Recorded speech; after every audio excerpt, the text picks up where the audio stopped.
할렐루야, 반갑습니다. 하나님을 예배하는 가정마다 하나님의 복됨이 충만하기를 주님의 이름으로 축복합니다. 아멘. 찬송가 420장입니다. 너 성결키 위에.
아멘. 기도하겠습니다. 거룩하신 주님, 감사합니다.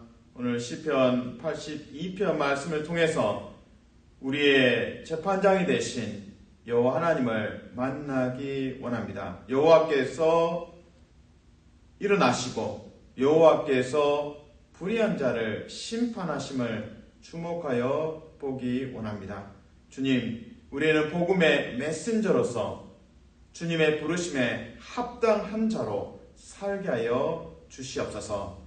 주님, 환우들을 위해 중보합니다. 하나님의 위로하심과 치유하심과 안아주심과 눈물 닦아주심을 허락하여 주시옵소서. 주일 예배를 위해 또한 중보합니다. 하나님 은혜를 부어주시옵소서.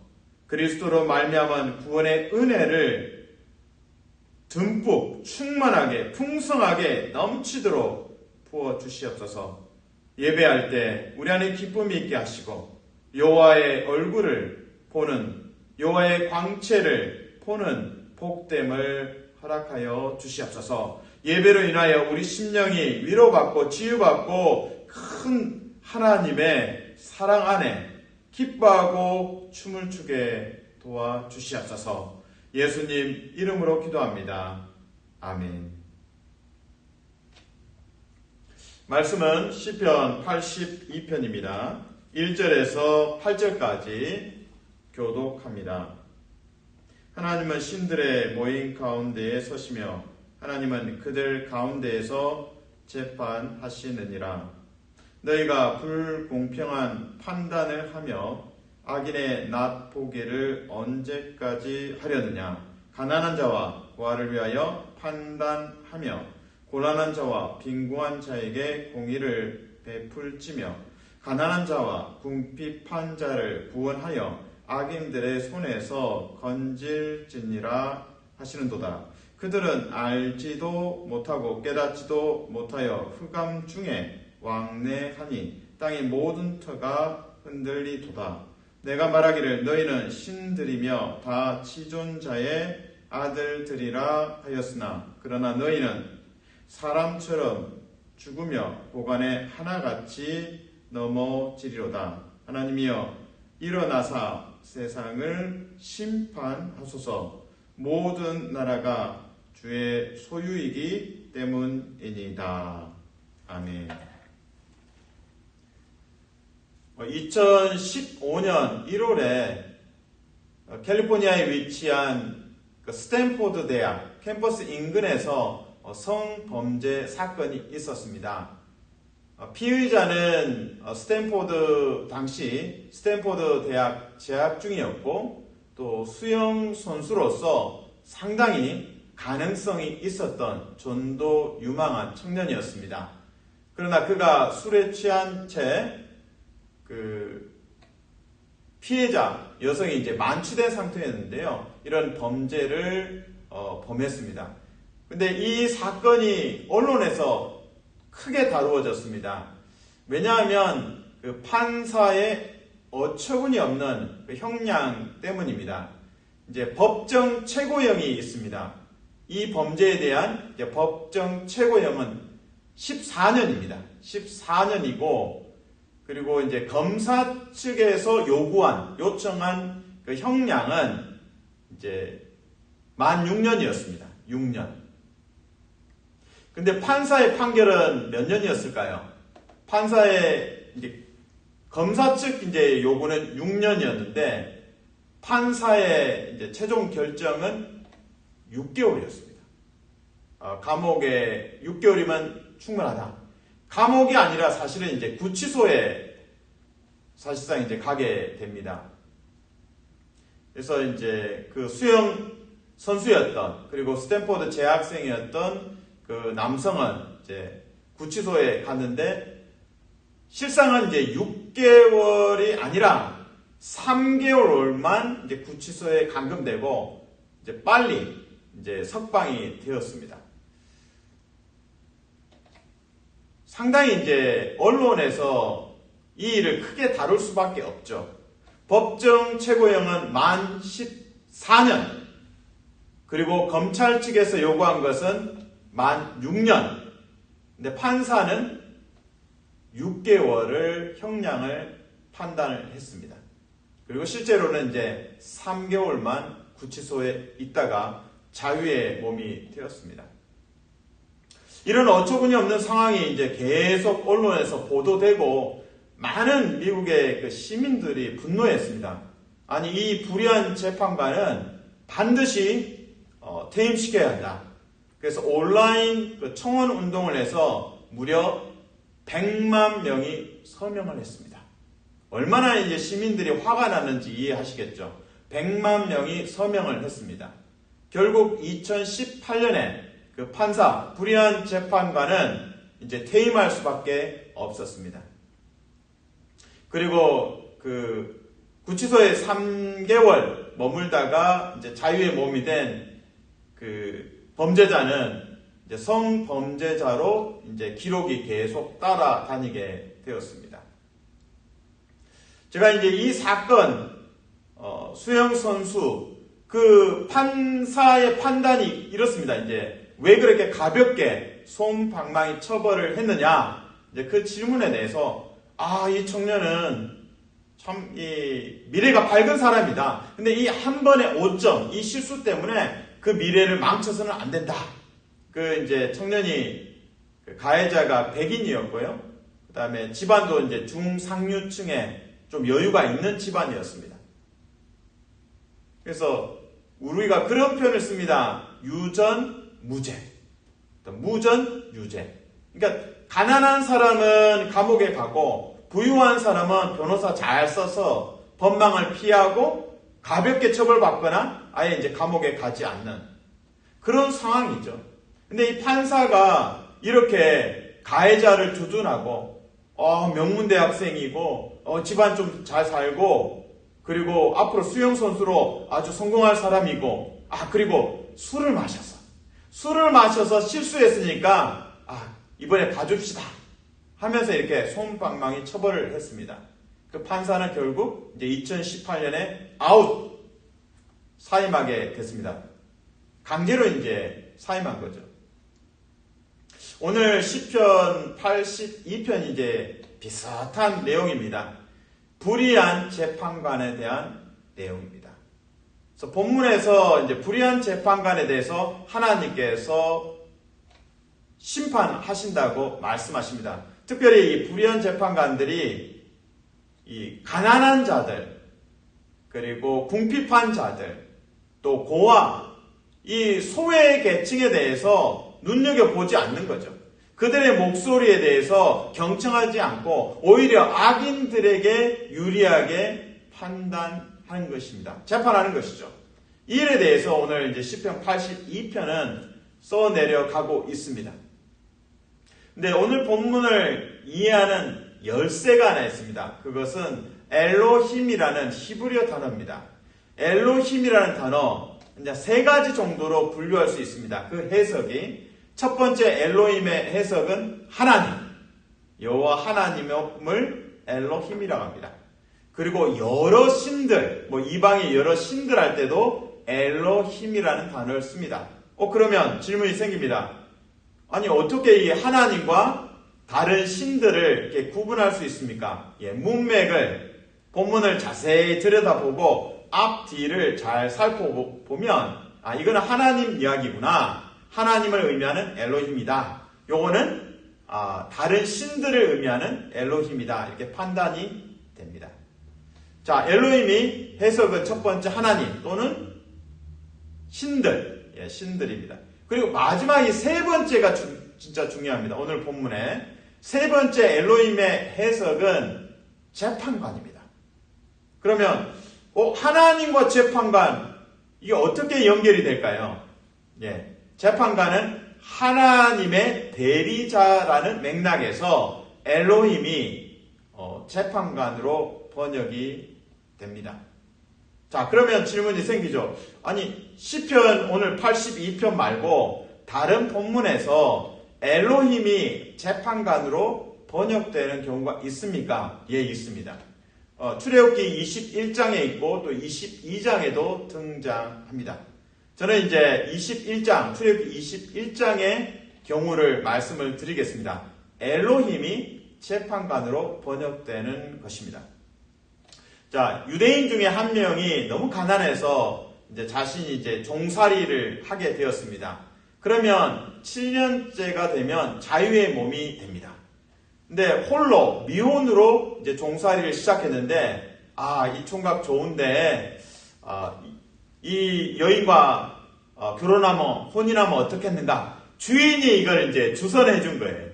그래서 주인이 이제 요종이겠죠. 요정을 아내로 주게 되면 이제 결혼하고 또 자녀가 생길 수 있죠. 근데 이제 이 종이 남자 종이 이제 제가 이제 자유의 몸이 되겠습니다. 그러면은 혼자 가야 되는 거예요. 혼자 그 집을 떠나야 됩니다. 근데 아내도 좋고 아내랑 같이 살고 싶고 가족들, 자녀들과 함께 살고 싶습니다. 그렇게 종이 바라게 되면 종과 주인이 엘로힘 앞에 갑니다. 엘로힘 여기서는 재판관 앞에 가서 하나님의 대리자인 재판관 앞에 가서 종의 귀를 뚫습니다. 송곳으로 뚫어서 이 종이 이제 평생 상전과 주인과 함께 살겠습니다. 사랑하는 아내와 사랑하는 자녀들과 함께. 이 내용이 이제 출애굽기 21장 그리고 5절, 6절에 기록되어 있습니다. 그래서 이 출애굽기에서 이미 엘로힘 앞에 갔다. 이것이 재판관 앞에 갔다라고 이제 번역이 되어 있습니다. 여러분이 가지고 계신 성경을 찾아보시면 출애굽기 21장 5절, 6절을 보시면 재판관으로 번역되어 있고 거기에 이제 각주로 번호가 적혀 있습니다. 1번에서 밑에 쭉 내려가 보시면 하나님 이렇게 되어 있습니다. 그러니까 엘로힘이기 때문에 하나님으로도 해석도 되고 재판관으로도 해석되지만 본문의 출애굽 21장의 문맥상으로는 이것이 재판관이 맞다 번역하는 게. 하지만 참고하세요 하는 면에서 각주로 풋노트로 하나님 이렇게 이제 붙여 추가를 했습니다. 자, 그러면 다시 시편 82편으로 돌아옵니다. 자, 시편 82편에서는 엘로힘, 하나님 또는 다른 신들 또는 재판관을 의미하는 엘로힘이 4번 쓰였습니다. 자, 이 4번에 쓰인 엘로힘이 과연 하나님일까? 재판관일까? 이것을 이제 분별해야 됩니다. 특별히 1절에서 첫 번째 엘로힘은 하나님이고요. 두 번째 엘로힘은 재판관으로 해석하는 것이 훨씬 합당합니다. 개역 개정에서는 신들이라는 표현을 썼는데 재판관이라고 해석하는 것이 다음에 이어지는 2절, 3절, 4절과 잘 이렇게 매칭, 연결이 됩니다. 왜냐하면 2절, 3절, 4절에서는 재판관이 불의하게 재판했다. 가난한 자의 송사를 경청하지 않았다. 악인에게 유리한 재판을 했다. 라는 내용과 이어지기 때문에 1절에서 첫 번째 엘로힘은 하나님, 두 번째 엘로힘은 재판관으로 해석하는 것이 합당하겠습니다. 자, 1절을 같이 읽습니다. 시작. 하나님은, 이 하나님은 엘로힘입니다. 엘로힘 하나님은 신들의 모임 가운데에 서시며 하나님은 그들 가운데에서 재판하시느니라. 아멘. 그래서 개역 개정의 이 내용이 조금 이렇게 애매해 보일 수 있습니다. 그래서 제가 말씀드린 것들을 참고하시면 첫 번째 엘로힘은 하나님. 그 하나님께서 두 번째 신들이라고 번역되어 있는데 이것이 엘로힘입니다. 근데 신들이라는 표현보다는 재판관. 하나님은 재판관들의 모임 가운데 서시며 하나님은 그 재판관들 가운데에서 재판하시느니라. 재판관이 제대로 역할을 못하니까 이리 비켜! 하면서 하나님께서 등장하신다는 거죠. 너가 불의하게 했어. 가난한 자들 멸시했지. 그들의 송사를 경청하지 않았어. 악인들에게 유리하게 판단하고 재판해서 비켜! 하면서 하나님께서 등장하시는 것으로 이제 이해하시면 되겠습니다. 그래서 2절에서는 불공평한 판단, 3절에서 가난한 자, 고와 곤란한 자, 빈궁한 자, 4절에 가난한 자, 궁핍한 자, 계속 이 재판관의 역할을 하나님의 대리자의 역할 제대로 하지 못하고 있다라고 말씀하십니다.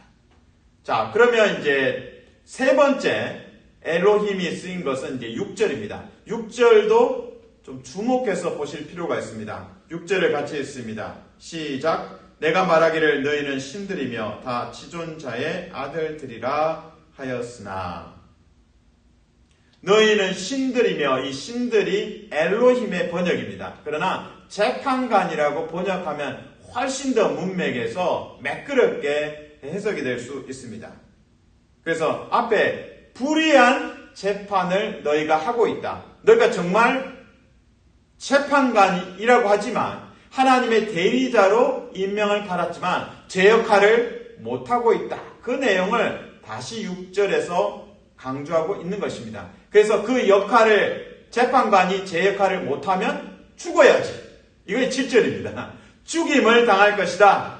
7절입니다. 그러나 너희는 사람처럼 죽으며 고관에 하나같이 넘어지리로다. 아멘.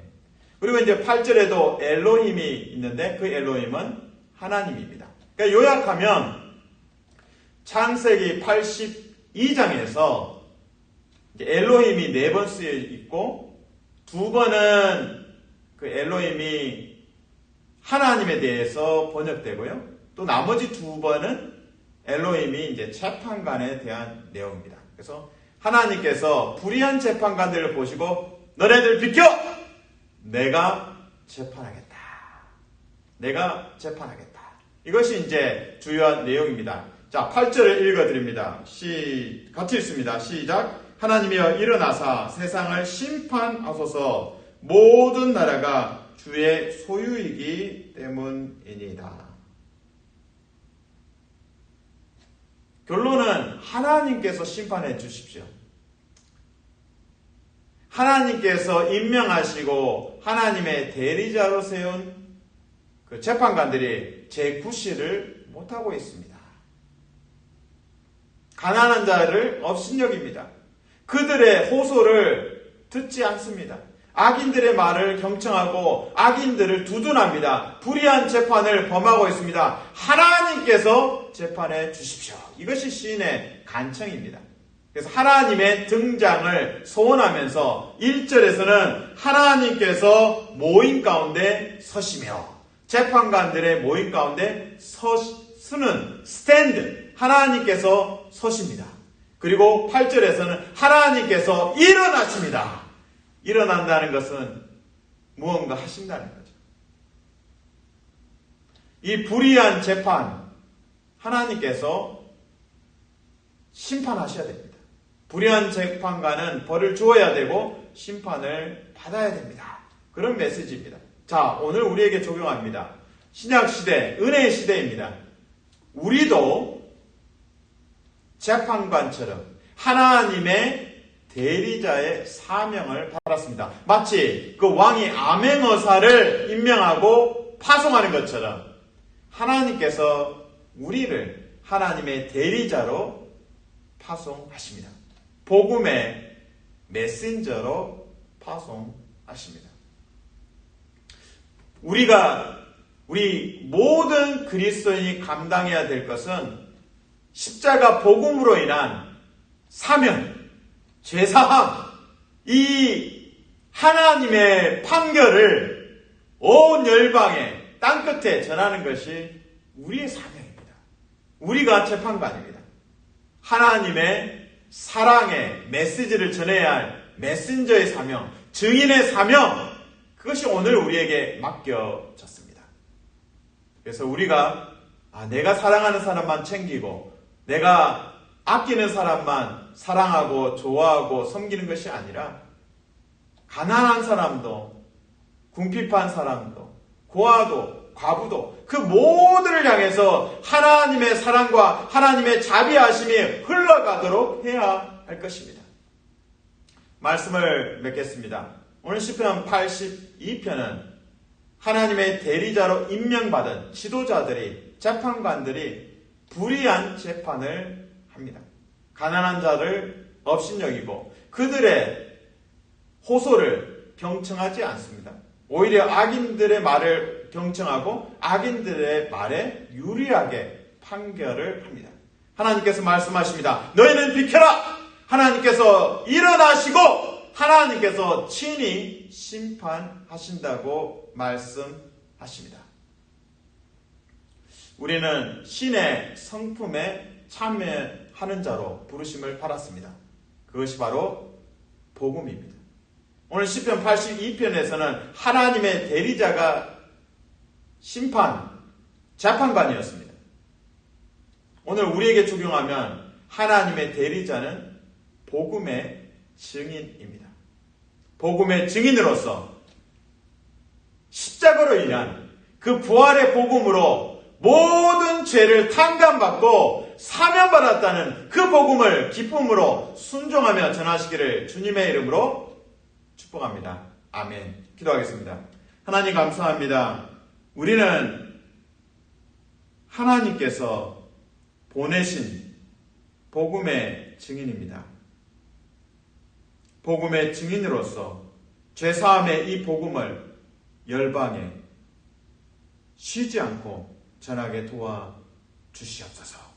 여호와께서 서시며 여호와께서 일어나셔서 우리와 동행하시며 함께 그 땅끝으로 함께 가셔서 새 힘을 부어주시고 용기를 부어주시고 그리스도의 심장으로 복음을 전하며 구원하게 도와주시옵소서. 예수님 이름으로 기도합니다.